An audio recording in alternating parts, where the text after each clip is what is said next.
Already আমি যিটো rules and regulation কৰিছোঁ সেইটো ৰাতিপুৱা 9টা বজাৰ পৰা দুপৰীয়া 2টা বজালৈকে।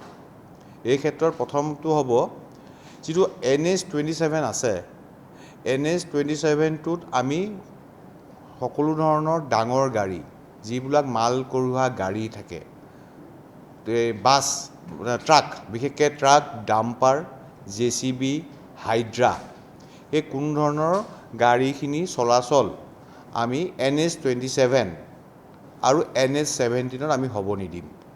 এইটো ৰেষ্ট্ৰিকশ্যন কৰা হৈছে।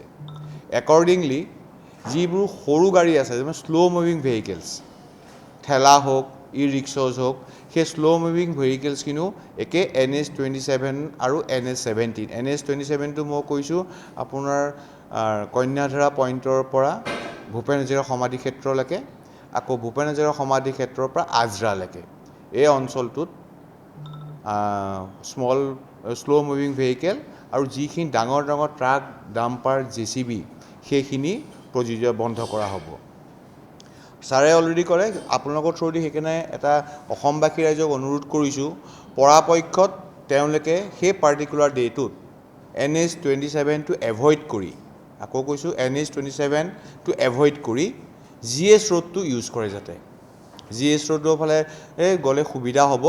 আৰু যিখিনি আমাৰ ধৰক মানুহ বা ভ্ৰমণকাৰী আছে LGBI এয়াৰপৰ্টলৈ যাব, তেওঁলোকক এটা অনুৰোধ কৰিছোঁ আপোনালোকক হতুৱাই যে তেওঁলোক মিনিমাম 2 ঘণ্টা এটা এক্সট্ৰা টাইম যেতিয়া হাতত লৈ মুভ কৰে, মিনিমাম 2 ঘণ্টা এটা টাইম হাতত লৈ মুভ কৰিলে, যিহেতু বহুত জনগণৰ সমাগম হ'ব, সেইটোৰ কাৰণে মিনিমাম 2 ঘণ্টা এটা হাতত লৈ আগত লৈ তেওঁলোকে যাতে LGBI এয়াৰপৰ্টলৈ যাত্ৰা কৰে।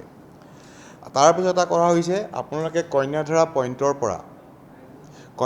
পইণ্টৰ পৰা ইঞ্জিনিয়াৰিং কাটিং, যিটো জালুকবাৰী ব্ৰিজখন নোপোৱাৰ আগতে যিটো ইঞ্জিনিয়াৰিং কলেজৰ এটা 3-4 এটা আছে, সেইখিনিত হ'ব কি অকল এটা চাইডে বোথ ৱে গাড়ী মুভমেণ্ট হ'ব। তাৰমানে আপুনি যদি চাই কন্যাধৰা পইণ্টৰ পৰা যিটো লেফ্ট ট্ৰেক গৈ আছে ৰেডিচনৰ পইণ্টৰ সন্মুখেদি, হোটেলৰ আগেদি, সেই ট্ৰেকটোত কোনো ধৰণৰ যান বাহন চলাচল কৰা নহ'ব। এইটো ৰখা হৈছে অনলি ইমাৰ্জেঞ্চি ভেহিকেল বা সময় সাপেক্ষে অন্য ধৰণৰ গাড়ী মুভমেণ্ট কৰাবৰ কাৰণে।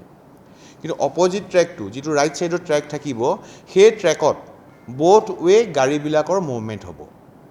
এই মুভমেণ্টটো কৰা হ'ব যিটো কন্যাধৰা পইণ্ট আছে, কন্যাধৰা পইণ্টত গাড়ীখিনি ছাপ'জ এখন গাড়ী যোৰাবাদ ছাইডৰ পৰা যে খানাপাৰা ছাইডৰ পৰা আহি আছে, সেই গাড়ীখন আমি কন্যাধৰা পইণ্টত ৰাইট ছাইডে ভৰাই দিম, ৰাইট ট্ৰেকত পঠিয়াই দিম।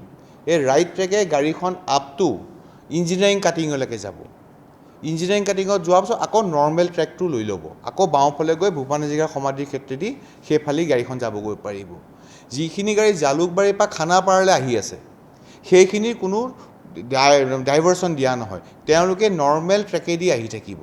বস্তু বুজিছে, এটা ট্ৰেকত বোথ ৱে গাড়ী খানাপাৰাৰ পৰা যদি হেৰিলৈ যায় আপোনালোক জালুকবাৰীলৈ, ৰাইট ট্ৰেকত বোথ ৱে মুভমেণ্ট হ'ব, লেফ্ট ছাইডতো কোনো ধৰণৰ ভেহিকেল মুভমেণ্ট নহ'ব। সেইটো এটা স্পেচিয়েল ৰাস্তা হিচাপে ৰখা হৈছে। আৰু আপোনালোকক ক'লোঁ যে 2 ঘণ্টা সময় হাতত লৈ আহক।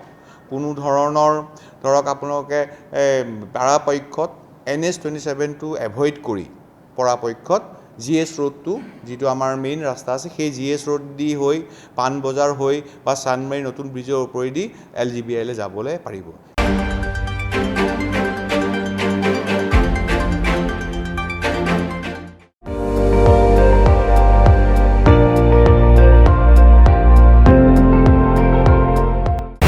আপুনি চাই আছে ND24, সৰ্বশ্ৰেষ্ঠ নহয় সৰ্বোত্তমৰ দৌৰ।